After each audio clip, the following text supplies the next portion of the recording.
Hi students, I welcome you back again in this lecture series which is on theory of semigroups with course code MMTE 405. Today in this lecture we discuss subsemigroups and ideal of a semigroup. So let us first define subsemigroup. Subsemigroup.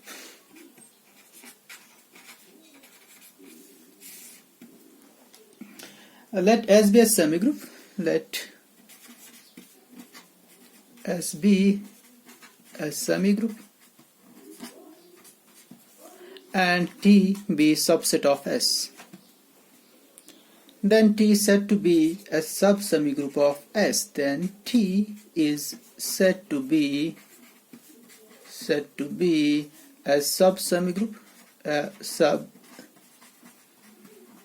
semigroup of S.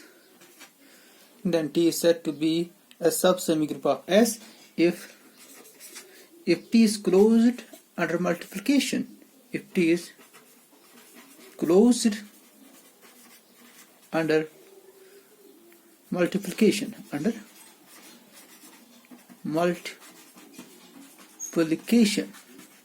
if T is closed under multiplication, that is, closed means that is for all A comma B belongs to T, it should imply AB should also be in T. So in other words, if T is itself a semigroup under the operations of T. So this in other words we can write it as this T square should be in other words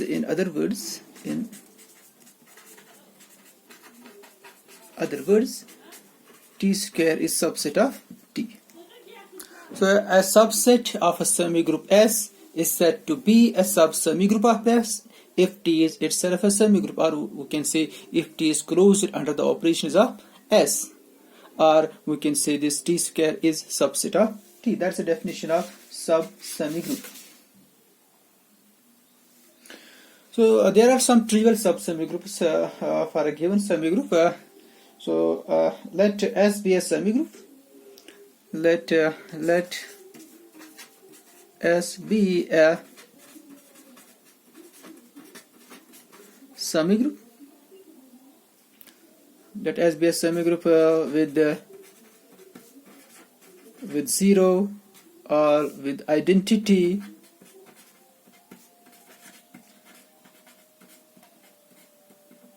So let's take these three cases. Suppose S is a semigroup. In the first case, suppose it's a semigroup with 0. In the second case, suppose it's a semigroup with identity.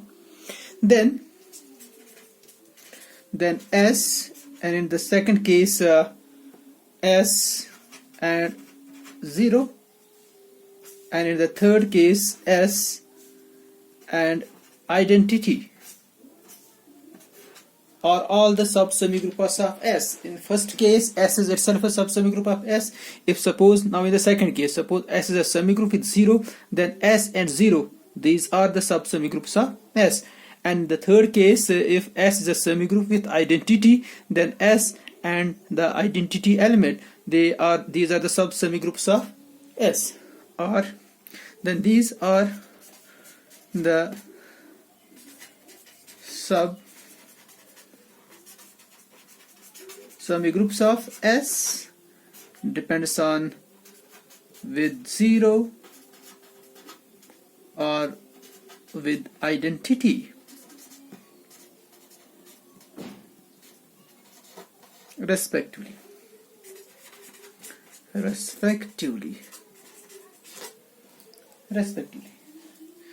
Now in case S is a semigroup containing an element, if S is a semigroup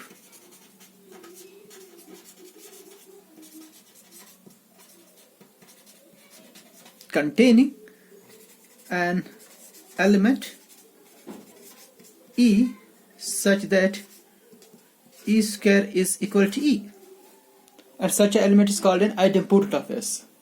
So suppose S is a semigroup containing an element E with this property, E square is equal to E, then then you can easily verify that this singleton E is a sub-semigroup, is a sub-semigroup of S. And the element E, and E is called an idempotent of S, and idempotent of S. So an element E is said to be an idempotent element of S if E square is equal to E. That's the definition of idempotent element. And if E is an idempotent, then this singleton set E is a sub-semigroup of S. Is a sub-semigroup of S. Next, we define a subgroup of a semigroup. Subgroup of a semigroup.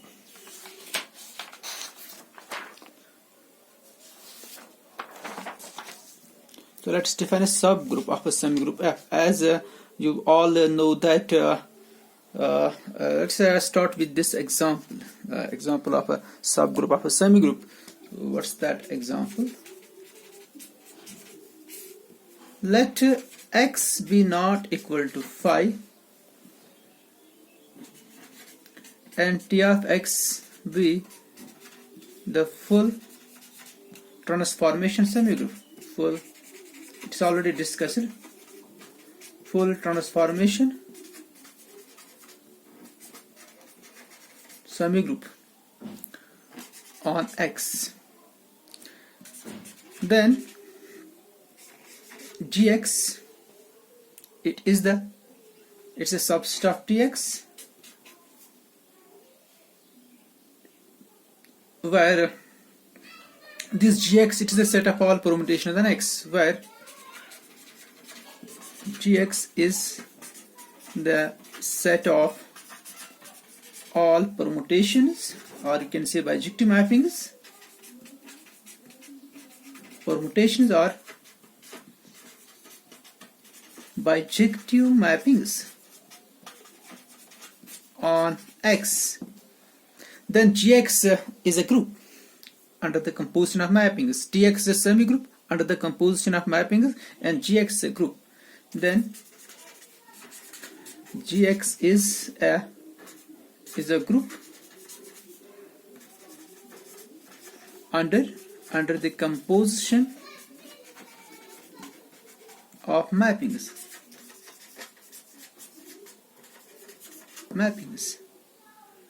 And it is also a sub-semigroup of Tx, and it is also a sub-semigroup of Tx. And such a sub-semigroup is called a subgroup of semigroup. Because it's a group also, and such a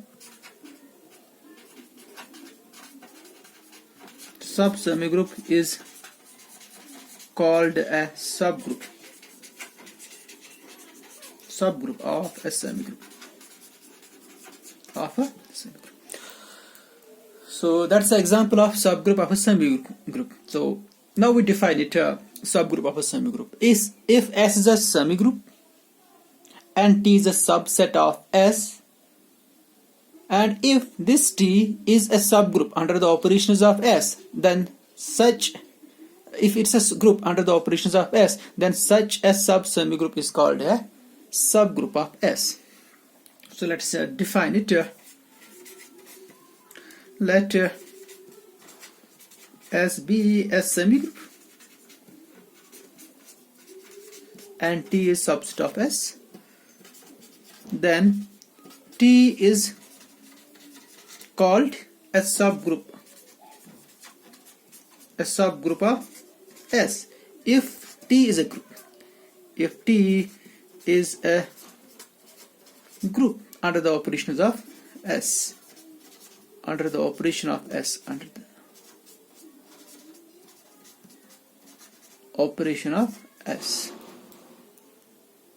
So given a semigroup S and T is subset of S, we call T a subgroup of S if T is a group under the operation of S. So that's the example. The Gx it is a group under the operations of Tx, therefore G, and it's a group and it's a subset of Tx, therefore it is a subgroup of Tx. It's a subgroup of Tx.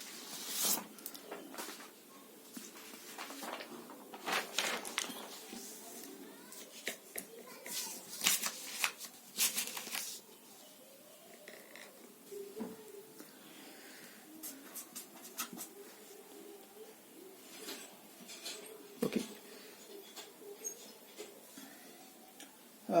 Next, we define ideal. Okay. Next, we define ideal of a semigroup. Ideal. So let's define ideal of a semigroup. Then we discuss some examples, certain examples on subsemigroup and ideal. So let's first define ideal of a semigroup.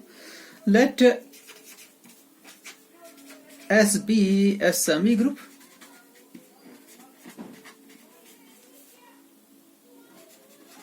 and A is subset of S. Then A is said to be an ideal of S, left ideal, you can see. Then A is said to be a left ideal, or you can say right ideal, that I will write in bracket, this right ideal. Right ideal of S if, so left ideal means S a subset of S, and left this is the left ideal, and right means A as subset of S. In other words,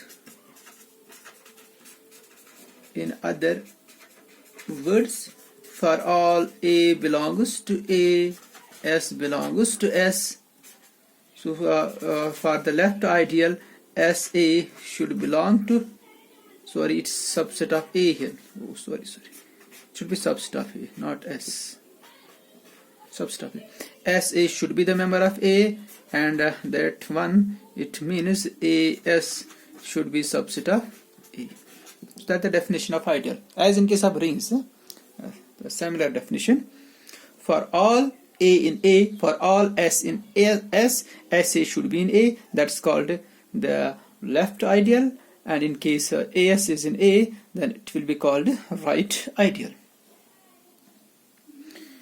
If A is both left as well as right ideal, if A is both left and right ideal of S, then A is called an ideal of S. Ideal of S. Then A is called an ideal of S. Now we discuss some examples of ideal. So A is called ideal if it is both left as well as right ideal. So let's discuss some examples of ideal and subsemigroup. So let's take this first example.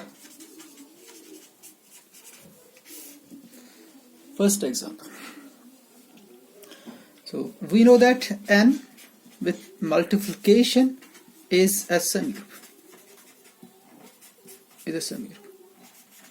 And 2n, set of even natural numbers, is subset of n.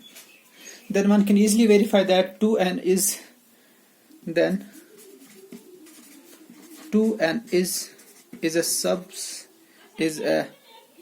subsemigroup and ideal. Subsemigroup as well as ideal of n. It is subsemigroup as well as an ideal of n. So one more example.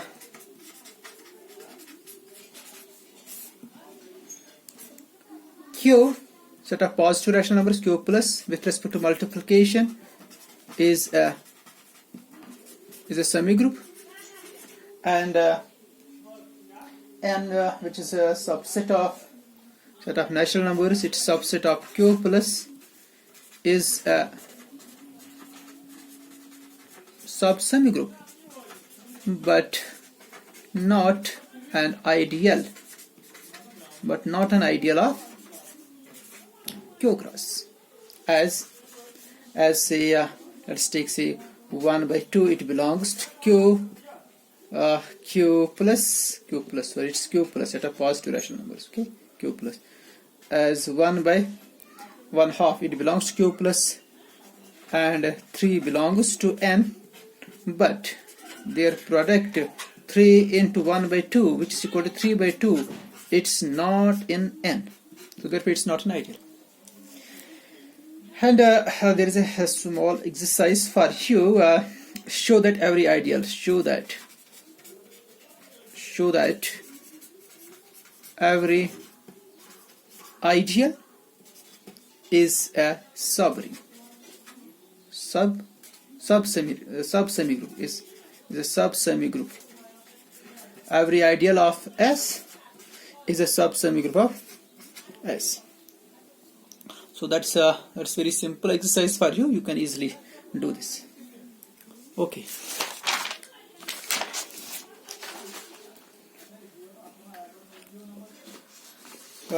Now we discuss. Now we define a proper ideal. Then we discuss morphism. What do we mean by? First we define proper ideal of a semigroup. Let's define proper ideal first. An ideal I of a semigroup S with 0, suppose it's a semigroup with 0, is said to be a proper ideal, is said to be a proper ideal of S if 0 is strictly contained in I and I is strictly contained in S. That means if I is not equal to 0 and I is not equal to S, it lies in between 0 and S. Then we call this ideal a proper ideal of S. Like 2n. 2n is a proper ideal, but 2n is not a semigroup with 0. But again, if we adjoin 0 to this n semigroup that we have already discussed here, this one. N is a semigroup with multiplication 2n, which is ideal as well as a subsemigroup of n. If we adjoin n 0 to this n, then it will be a semigroup with 0. Then again this 2n, it will be an ideal of S, but it's not equal to ideal of n, but it's not equal to 0, and it's not equal to n. Therefore, it's a proper ideal of n. It's a proper ideal of n. So that was the example of proper ideal. Next, we define morphism. So we use that term morphism instead of homomorphism throughout our lecture series. We use the categorical term, that's morphism.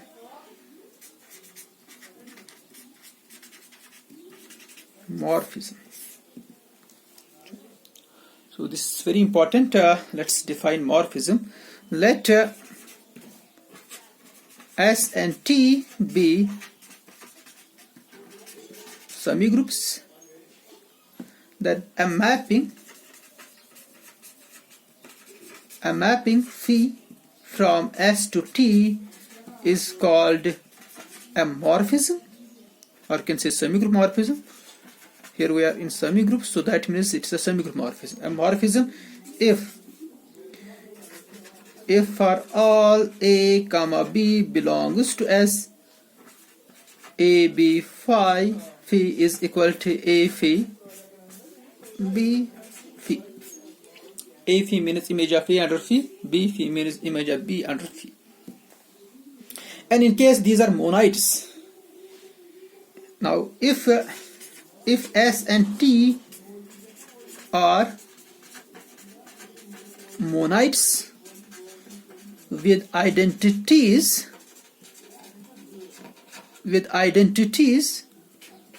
1s and 1t. 1s is an identity of S, 1t is an identity of T respectively. then a morphism,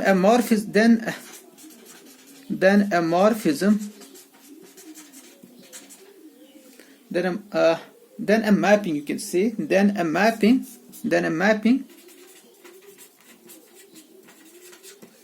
phi from S to T is called a morphism,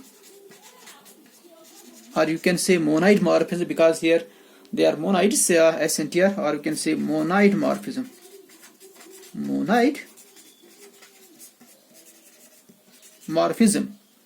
If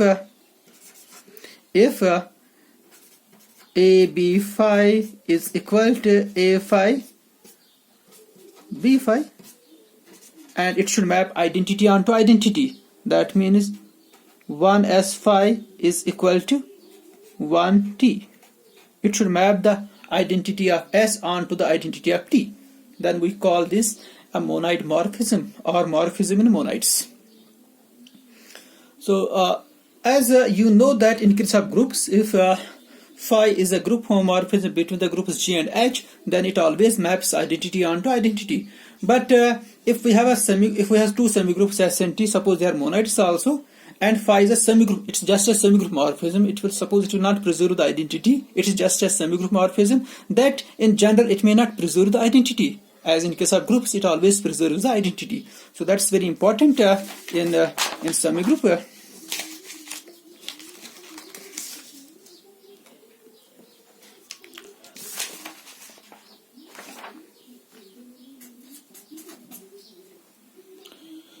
So let's take, if S and T are monides, if S and T are monides and phi from S to T is a semigroup morphism, then phi need not be monide morphism. Then phi need not be monide morphism. So that we will do phi need not be monide morphism. Let's prove it. Let's take this semigroup. We know this N. So let S is equal to a semigroup N with multiplication operation, and T is equal to, it's a semigroup of 2 cross 2 matrices with entries in N, the natural numbers, or you can say positive integers, under the multiplication.